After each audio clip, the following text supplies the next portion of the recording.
voice of one crying in the wilderness. Shalom. Tadi saya udah bersaksi mengenai bagaimana itu santet. Sekarang saya masih mau bersaksi, ini masih sangkutan di daerah Bekasi juga. Karena waktu itu saya lagi bersih bener-benerin rumah itu. Dan saya suka-suka pulang lagi ke Guntur. Jadi maghrib, pas saya udah rapi-rapi, saya tuh pulang. Saya pulang, keluar Jalan Kalimalang. Jadi kita keluar itu Jalan Kalimalang. Jalan Kalimalang itu kan suka macet ya. Waktu zaman dulu sih nggak semacet sekarang. Tapi sekarang saya lihat jalanannya udah dibesarin, udah bagus. Kalau dulu kan hanya satu. Jadi karena dia macet, jadi kita nyetirnya pelan-pelan Pan. Emang saya ada kalanya tuh saya biarpun nyetir ya apa, saya suka berdoa bahasa roh.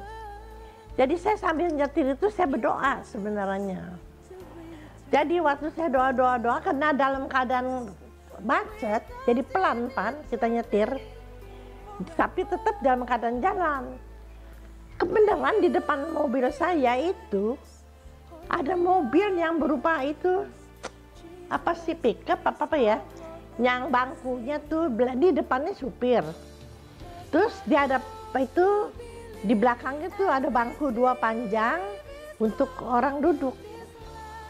Jadi begitu bangkunya dua panjang dan dia punya belakang terbuka, tapi ini atasnya ditutup, tapi di ininya tuh yang ke belakang depannya itu terbuka, ngerti nggak? Hanya ada terpal di pinggir-pinggir gitu aja.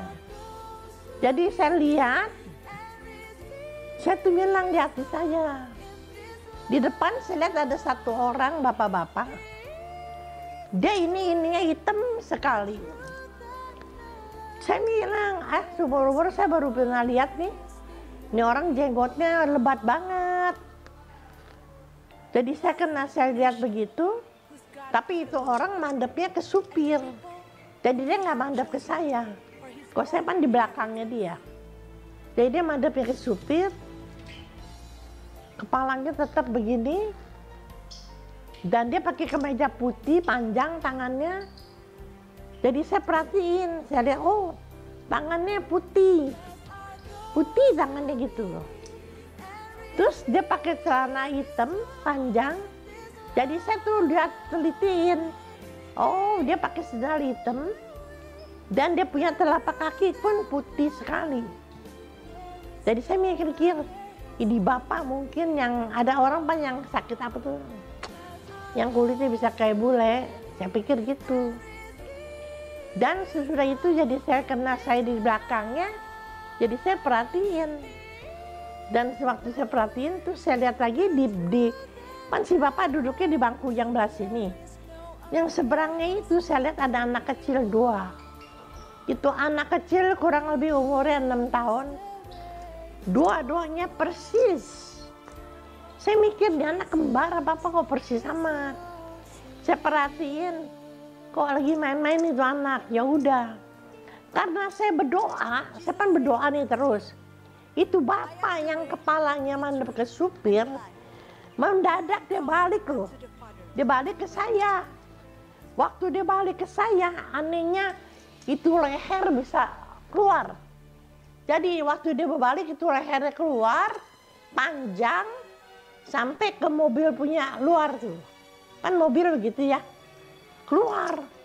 Ternyata yang saya lihat hitam itu, tengkorak hitam sekali.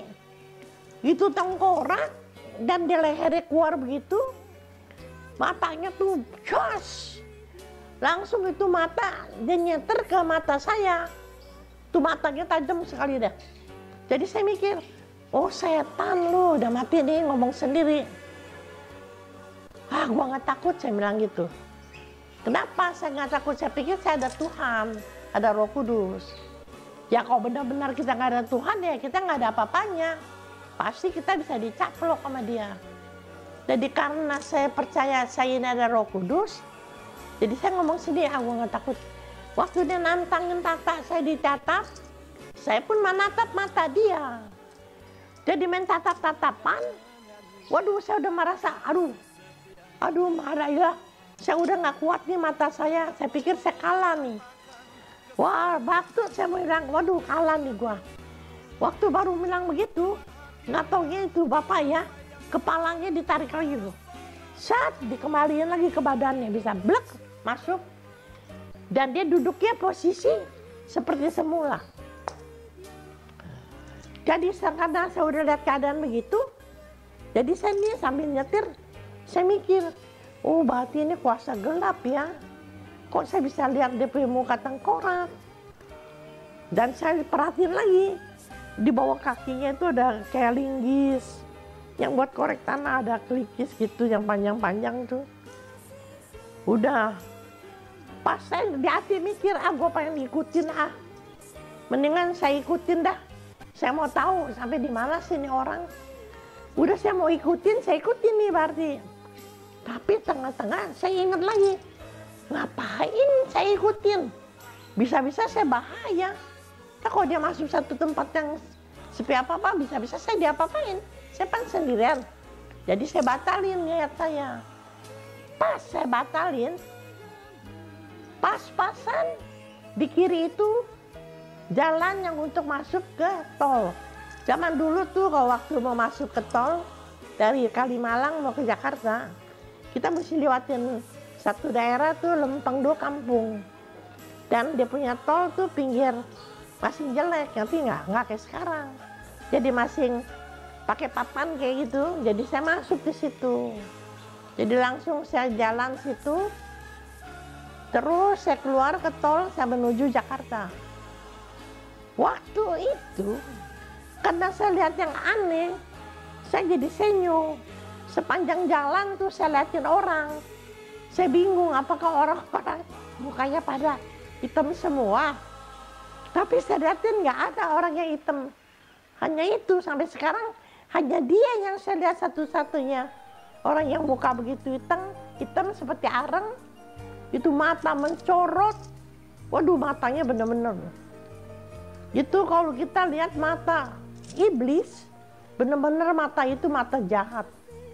Itu mata itu kayak seolah kita mau dimakan aja sama dia. Makanya kita harus waspada. Kalau kita pikir-pikir, kalau kita nggak ada Tuhan, wah kita ini nggak ada apa-apanya. Bahaya sekali hidup kita. Makanya kita mesti senantiasa minta, Tuhan, jangan kau tinggalkan saya. Roh Kudus tetap tinggal di dalam badan saya. Mari masuk dan urapi saya. Minta dengan kuasa otoritas wibawanya dia. Karena dengan kuasa otoritas wibawa Allah, kita baru bisa melawan si jahat itu. Karena kita manusia nggak ada apa-apanya. Sejak Adam dan Hawa, mereka aja udah kalah. Mereka itu udah ditipu sama iblis yang berupa ular. Mereka lebih dengar suara setan dari suara Tuhannya. Sedangkan Tuhannya berkata, buah ini semua kau boleh makan. Pohon-pohon yang ada di sini buahnya semua kamu boleh. Hanya satu yang dimintakan, pohon itu jangan dimakan. Kata Tuhan, kalau kau makan, kau akan mati. Dan si iblis bilang, dia balik kan, ditanya sama Hawa. Dan bahkan Hawa bilang dijama pun gak boleh. Padahal Allah tidak bilang dijama pun gak boleh.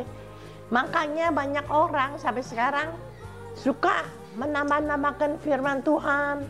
Suka memutar balik firman. Akhirnya itu firman jadi gak benar lagi. Makanya kita kalau baca Alkitab, kita mesti benar-benar mengerti. Kita minta Roh Kudus bimbing kita, biar kita bisa mengerti. Dan sesudah itu, saya cerita lagi nih.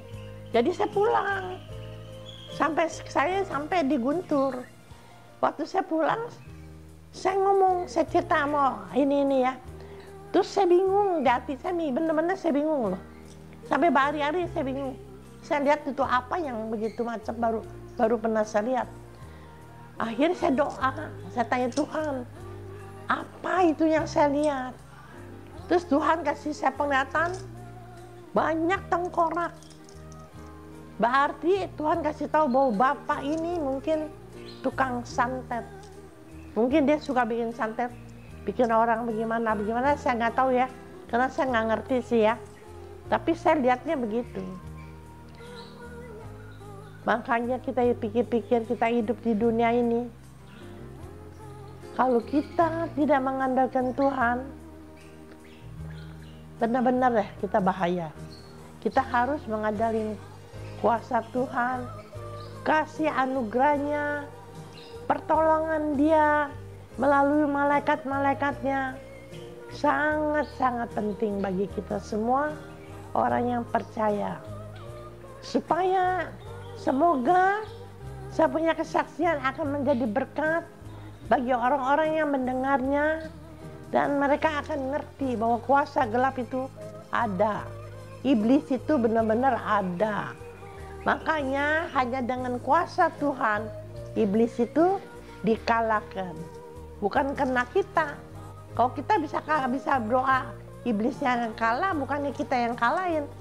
Tuhan yang ada di badan kita itu. Dia itu yang berkuasa. Dia itu yang berperang dengan iblis. Kita mah hanya dipakai sebagai alatnya, hanya doa dan iman. Haleluya. Semoga menjadi berkat bagi saudara-saudari seiman. Tuhan memberkati. Nama Tuhan dimuliakan. Banyak jiwa diselamatkan. Haleluya. Amin.